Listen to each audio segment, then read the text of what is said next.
एक बार कांग्रेस, एक बार बीजेपी, क्या बदलेगी ये परिपाटी या फिर से यही परिपाटी आगे बढ़ेगी? ये हर घर में, राजस्थान के हर दरवाजे पर यही बात चल रही है। और ऐसे में एग्जिट पोल्स आने के बाद और नतीजे आने से कुछ घंटे पहले हम चल पड़े हैं उन कार्यकर्ताओं के पास जिन कार्यकर्ताओं ने अपना खून और पसीना सालों से पार्टियों को दिया है। और ऐसे ही एक कर्मठ कार्यकर्ता हमारे साथ हैं, अनुभव शर्मा, जो कि भाजपा के झोटवाड़ा मंडल के अध्यक्ष हैं। और कहीं न कहीं उन्होंने बहुत साल जो है भाजपा को सींचने में लगाए हैं, अपनी मेहनत लगाई है। ऐसे में अनुभव जी, सबसे पहले तो आपका बहुत-बहुत स्वागत है thank you Rajasthan so much संवाद में। वरुण जी। मसला ये है कि तमाम सारे लोग फिलहाल ये बात कर रहे हैं कि बीजेपी आएगी या कांग्रेस आएगी। और ऐसे में जो एग्जिट पोल्स हैं, उन्होंने भी बटा हुआ अपना एक नैरेटिव दिया है। कुछ कहते हैं कि भाजपा आएगी, कुछ कहते हैं, लेकिन मुकाबला इस बार पहले से काफी दिलचस्प देखने को मिल रहा है। कहा जा रहा है कई लोगों के द्वारा ये टफेस्ट इलेक्शन था। आप क्या कहते हैं? वरुण जी, इस वर्ड को टफेस्ट को अपन हटा देते हैं, इसको रीडिफाइन करते हैं। ये जो चुनाव था, ये आमतौर पे जो चुनाव होते हैं वो नेतागण लड़ते हैं, विधायक लड़ते हैं, सांसद लड़ते हैं। ये चुनाव बीते 5 साल एक बीजेपी के कार्यकर्ता के तौर पे मैं नहीं बोल रहा, एक एक सिविलियन की तरह मैं बोल रहा हूँ, एक रेजिडेंट की तरह मैं बोल रहा हूँ। हर राजस्थानी 5 साल इतना त्रस्त हुआ है, कोई दिन अखबार ऐसा नहीं गया जिस दिन अपराध की कोई दर्दनाक भयानक खबर अपने को नहीं सुनने को मिली हो। किसान परेशान, युवा परेशान, और ये प्रैक्टिकली है, ये कोई भाषण नहीं है। युवा 2-2, 3-3, 4-4 साल अपने घर से दूर रहता है, अपना सब कुछ लगा देता है, उसके पिता अपना सब कुछ लगा देते हैं उसकी पढ़ाई के लिए। लास्ट में पता लगता है 19 बार पेपर लीक, कई लोगों की उम्र निकल जाती है, कोई पैरामीटर से बाहर हो जाते हैं। तो युवा परेशान रहा, महिलाओं के साथ तो ऐसे-ऐसे अपराध जो कभी सुनने को नहीं मिले अपने को, वो इस बार कांग्रेस सरकार ने ऐसा, मतलब कहते हैं ना, जैसे अपराधियों में एक एक विश्वास का माहौल क्रिएट कर दिया इन लोगों ने। तो ये चुनाव नेताओं ने नहीं लड़ा वरुण जी, ये चुनाव जो लड़ा है ये आम पब्लिक ने, आम जनता ने लड़ा है। और आम जनता जब चुनाव लड़ती है तो वो बोलती नहीं है। आज हम रुझान की बातें कर रहे हैं, कुछ कुछ एग्जिट पोल्स ये कह रहे हैं, कुछ ये कह रहे हैं। जब पब्लिक लड़ती है ना, जब चुनाव पब्लिक लड़ रही हो, तो वो बोलती नहीं है। ये चुनाव सुस्पष्ट मैं आपको बोल रहा हूँ, बीजेपी जोरदार तरीके से कमबैक कर रही है, और इस बार का कमबैक जो है वो फॉरएवर होगा। ये रिवाज जो एक बार का है, इस बार जब बीजेपी आएगी तो इस रिवाज को खत्म कर देगी। अगली बार से आपको ऐसा सुशासन मिलेगा बीजेपी का कि अगली बार से कांग्रेस 100% फॉरएवर डिलीट हो जाएगी। क्या आपको नहीं लगता कि अपराध बहुत हुए, भ्रष्टाचार बहुत हुआ, सोने की सिल्लियाँ भी मिली, टॉप एसओजी के अधिकारियों ने भी कहा कि ऊपर तक पैसे देने पड़ते हैं, ये तमाम सारी बातें होने के बाद पेपर लीक भी हुए, उसके बाद ₹500 के सिलेंडर भी दिए, उसके बाद 50 लाख रुपए तक की बीमा की भी बात हो गई, जो बढ़ता रहा 10 से 25, 25 से 15 और बढ़ता रहा, उसके बाद 50 भी हो गया, प्रियंका गांधी के मुँह से निकल गया तो उसको इम्प्लीमेंट कर दिया। और कई सारे धड़ाधड़ कानून बनाते रहे। ज़िले तो ऐसे बनाए जैसे कोई रेवड़ियाँ बँट रही हो, सर्दी का मौसम आया हो और सबको रेवड़ियाँ बाँट रहे हों, इस तरह से ज़िले बनाए। क्या ये सब कुछ होकर इस तरह से रेवड़ियाँ बाँटना फ़ायदेमंद साबित हो सकता है कांग्रेस के लिए? ये सब चीजें वरुण जी इलेक्शन ओरिएंटेड थी। ये जो आपने रेवड़ियों की बात करी, ये हम आप भी समझ सकते हैं, मैं भी समझ सकता हूँ। As a local human being हम सब समझ सकते हैं कि ये सब जो भी रेवड़ियाँ बटी है, ये चुनाव ओरिएंटेड थी, इलेक्शन ओरिएंटेड थी। और गहलोत जी को भी ये पता है कि राजस्थान की जो जनता है वो बहुत भोली है, और इनको कैसे पिछली बार कैसे उन्होंने प्रलोभन में लिया था, कैसे झूठे सपने दिखाए थे, वही पैंतरा गहलोत जी इस बार फेंक रहे हैं, इस बार फेंका है। लेकिन चु पिछली बार भी मेट्रो लाए थे, दवाइयाँ फ्री की थी, नहीं, मेट्रो। उसके बावजूद भी 21 सीटों पे आए थे। हुँ। तो क्या उनको नहीं लगा कि इस बार भी वही वाला फ़ॉर्मूला रिपीट करके थोड़ा फॉर ज़्यादा देने से इनका इनका फॉर्मूला वही है वरुण जी। फॉल्स प्रोमिसेस करते हैं, पब्लिक को गुमराह करते हैं, जो युवा उनको नौकरियां निकालते हैं, और जब सरकार आ जाती है तो उनके ही पेपर लीक कर देते हैं, उन्हीं के साथ धोखा करते हैं। किसानों को ये लोग, इनके जो अंतर्राष्ट्रीय नेता है वो वादा करके जाते हैं 10 दिन में किसान का कर्ज माफी होगा, या कितने किसानों की जमीनें नीलाम हो जाती है, कितने किसान अपने वीडियो रिकॉर्ड करके बेचारे आत्महत्या कर लेते हैं, उनके बारे में कोई सोचता है? कोई कमेंट नहीं आता। हाँ, एक चीज में गहलोत साहब या कांग्रेस सरकार अव्वल है, वो है गुमराह करने में, वो है तुष्टीकरण में, वो है क्राइम बढ़ाने में। उसमें हाँ, वो नैरेटिव जो है उसमें राजस्थान को जरूर इन्होंने आगे बढ़ाया है। बट मैं फिर आपसे कह रहा हूं कि इस बार 2 दिन का समय शेष है। हम खुद देखेंगे कि जब जनता चुनाव लड़ती है तो कैसा मैंडेट देती है। मैं आश्वस्त हूं, मैं एक कार्यकर्ता हूं और मैं कार्यकर्ता की भावनाओं से अवगत हूं। बहुत जोरदार सीटें बीजेपी की आएगी। चलिए, आपने बताया कि पिछले 5 साल कांग्रेस ने क्या किया, कांग्रेस ने किस तरह से भ्रष्टाचार किया, किस तरह से उन्होंने तमाम सारी चीजें की, ये आपने बताया। लेकिन अब बात करते हैं पिछले 5 साल बीजेपी ने क्या किया। थाली में सजाकर इतने मुद्दे शायद पहले कभी ना मिले, लेकिन फिर भी क्या आप संतुष्ट हैं बीजेपी की विपक्ष की भूमिका से? क्या आपको नहीं लगता कि जिस रोज इतने बड़े-बड़े मसले हो जाते थे, हंगर स्ट्राइक्स होनी चाहिए थी, विरोध बहुत तेज होना चाहिए था, जब एक राज्य के कैबिनेट मंत्री की वजह से लोग आत्महत्या कर रहे हैं और वहां सब कुछ हो रहा है, भाजपा नहीं दिखी। कहीं-कहीं केवल किरोड़ी लाल मीणा दिखे, लेकिन भाजपा कहीं नहीं दिखी। ऐसा क्यों? देखिए वरुण जी, हमारे पार्टी में, भारतीय जनता पार्टी में वरिष्ठ नेताओं की लंबी फेहरिस्त है और उस फेहरिस्त में हमारे आदरणीय किरोड़ी जी भाई साहब हो, कि सतीश जी भाई साहब हो, कि सीपी जोशी जी भाई साहब हो, हर व्यक्ति, राजेंद्र राठौड़ जी साहब हो, हर बड़े हमारे शीर्ष नेता ने सड़क से और सदन तक इस लड़ाई को बहुत, हम पता नहीं कितने लड़ तो हमने खाए हैं। आप समझे, एज ए कार्यकर्ता हम, कोई कोई हमारे पास कोई मोटो नहीं है गलत बोलने का, पर इतने आंदोलन हुए हैं। सिविल लाइंस फाटक पे देखिए, हर जिला वाइज आप मुख्यालय पे देखिए, लेकिन इतनी गिरफ्तारियां हुई है। वो आंदोलन चुनाव से कुछ महीने नहीं नहीं पहले ही वरुण जी, देखने को मिला। बहुत बहुत मैं आपसे बता रहा हूँ, पिछले 4 साल संघर्ष में भारतीय जनता पार्टी ने कहीं कमी नहीं छोड़ी। पता नहीं कितने कार्यकर्ताओं के सर फूटे हैं, कितने कार्यकर्ताओं ने लाठियां खाई है, कितने कार्यकर्ता चोटिल हुए हैं। उन कार्यकर्ताओं से पूछिए आप कि भाई कितने प्रदर्शन हुए हैं। बहुत प्रदर्शन हुए हैं। ऐसा कोई जनहित का मुद्दा, चाहे युवा जब पेपर लीक हुआ हो तब बीजेपी सड़क पे उतरी है, किसानों के साथ जब धोखा हुआ तो हम सड़क पे उतरे हैं, जब महिलाओं के साथ जब अपराध होता है तो हम सड़क पे उतरे हैं। सड़क पे बीजेपी ने अपना रोल बखूबी निभाया है और यही नहीं, सदन में जो आक्रामकता से बीजेपी ने अपना रोल निभाया है वो अभूतपूर्व है। बहुत अच्छे से निभाया। मैं एज ए कार्यकर्ता, आप किसी से भी पूछेंगे तो आपको लगेगा कि हर कार्यकर्ता ने सड़क से सदन तक बहुत संघर्ष किया है, इस राजस्थान की खुशहाली, इस राजस्थान की जनता की। अच्छा, 5 साल पहले अगर देखा जाए तो बीजेपी कार्यकर्ताओं में, बीजेपी के लोगों में एक बहुत बड़ा चेंज आया है।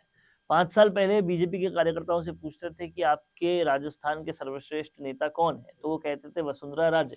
लेकिन अब जब उनसे पूछते हैं तो या तो उनके पास बहुत सारे नाम होते हैं या फिर उनके पास प्रधानमंत्री मोदी का नाम होता है। क्या स्टेट लीडरशिप की कमी कार्यकर्ताओं को डिमोटिवेट कर रही अ, एक क्लास में अगर सभी बच्चे इंटेलिजेंट है, अगर सभी रैंक होल्डर्स है, अगर सभी टैलेंटेड है, तो ये दुख की बात तो नहीं है। ये एक पार्टी के लिए खुशी, सौभाग्य और एक एक प्राउड की बात है कि हमारे पास सारे नेतागण ऐसे हैं। हमारे शीर्ष नेता मोदी जी की जो एक टीम है, जेपी नड्डा जी, अमित शाह जी की टीम है। राजस्थान की बात करें तो वसुंधरा जी से लेके, सतीश जी भाई साहब से लेके, सीपी जोशी जी से लेके, राजेंद्र राठौड़ जी से लेके, किरोड़ी लाल जी से लेके, मतलब हम किसको, मतलब हमारे पास तो हमारे जिला लेवल तक एक ऐसे सेनापति हैं जो जिन पे हमें गर्व है। तो आज हमारे पास टैलेंट है, आज हमारे पास अगर अच्छे नेता हैं तो ये हमारे लिए प्राउड की बात है। अगर कांग्रेस के पास क्या है गिनाने के लिए, क्या है? गिने चुने 2 नाम। बीजेपी के पास और कुछ हो ना हो, लेकिन वक्ता बहुत अच्छे हैं, ये तो हमें देखने को मिल रहा है। और कहीं न कहीं एक और अगर बात स्पष्ट करें आप कि जिस तरीके से ये चुनाव लड़ा गया, उसमें कहीं न कहीं बीजेपी को एक मुद्दा रेडीमेड मिला और बीजेपी उसको भुनाने में काफ़ी हद तक समर्थ भी रही। जिस तरह से एक सड़क की लड़ाई, एक रोड रेज पर एक समुदाय विशेष को 50 लाख का मुआवज़ा दे दिया जाता है और उससे कुछ वक़्त पहले भरतपुर में 75 साल के साधु की चाकू गोद कर हत्या होती है, ऐसे कई और वाक़ये होते हैं। कन्हैयालाल की हत्या में भी जब जो पकड़वाने वाला परिवार था, उनको कोई सिक्योरिटी के नाम पर आज तक भी कुछ नहीं दिया गया। इन तमाम सारे मुद्दों को भुनाने के लिए योगी जी का आना, संतों को खड़ा करना, ये एक पॉलिटिकल मूव था, या आप मानते हैं कि राजस्थान में हिंदू धर्म सच में हाशिए पे चला गया है? देखिए वरुण जी, मैं हिंदू हूँ, मुझे हिंदुओं पे गर्व है, मुझे अपने धर्म पे गर्व है। मेरी पार्टी हमारी जो पार्टी है वो सभी धर्मों का सम्मान करती है। एक भी पहली बात मुसलमान को टिकट नहीं दिया गया। मेरा निवेदन सुने। कई ऐसे पदाधिकारी हैं जो राष्ट्र लेवल तक, हमारा अल्पसंख्यक मोर्चा है, बड़े-बड़े राज्यसभा सांसद रहे हुए हैं, बड़े-बड़े राजस्थान में कैबिनेट मंत्री रहे हुए हैं अल्पसंख्यक से। इस बार नहीं है लेकिन। उससे कोई फर्क नहीं पड़ता वरुण जी। आप इसको मतलब इसको उस चश्मे से ना देखें। चश्मे से देखना है तो आप तुष्टिकरण से चश्मे से देखना है तो आप गहलोत साहब को और कांग्रेस को देखिए, जहां कुछ ही घंटे में एक समाज विशेष के साथ, अगर चाहे वो एक नॉर्मल रोड एक एक्सीडेंट हो जाता है, नॉर्मल दो व्यक्तियों में बहस हो जाती है, पर उस मुद्दे में भी ऐसा स्पॉन्टेनियस उन्होंने फैसला लिया, कुछ ही घंटों के अंदर इतना पैसा बांट देना, नौकरी बांट देना, डेयरी बूथ बांट देना, और एक समाज जो बहुसंख्यक है, जो सिर्फ अपने धर्म के लिए अच्छा सुनने के लिए सड़कों पे आ जाता है, उसके साथ ऐसा गलत करना कि वो मांगते रहते हैं। हमारा आज मेरे को कोई शर्म नहीं है बोलने में, जब हिंदू समाज किसी के साथ कुछ गलत होता है तो वो रोडों पे कई दिनों तक अपने संघर्ष की लड़ाई लड़ता रहता है, कई दिनों तक वो परेशान होता रहता है, उसका परिवार परेशान होता रहता है, उसका समाज परेशान होता रहता है, पर कांग्रेस सरकार में कोई सुनने वाला नहीं है। और कुछ घंटों में आप एक समाज के हित के लिए, एक समाज के वोटों के लिए, तुष्टीकरण के लिए आप कुछ घंटों में इतना पैसा रिलीज कर देते हैं, नौकरी रिलीज कर देते हैं। अच्छा, एक बात आपने कही थी, मैं उस पे हॉस्टल भी बनाते हैं और सब भी चीज बहुत है। कुछ करते हैं। एक बहुत बड़ी चीज आपने बोली थी, उस पॉइंट को अपन मिस कर गए। प्रियंका वाड्रा जी, वो पूरे देश में घूमती हैं, पूरे देश में कहती हैं कि मैं लड़की हूँ, लड़ सकती हूँ।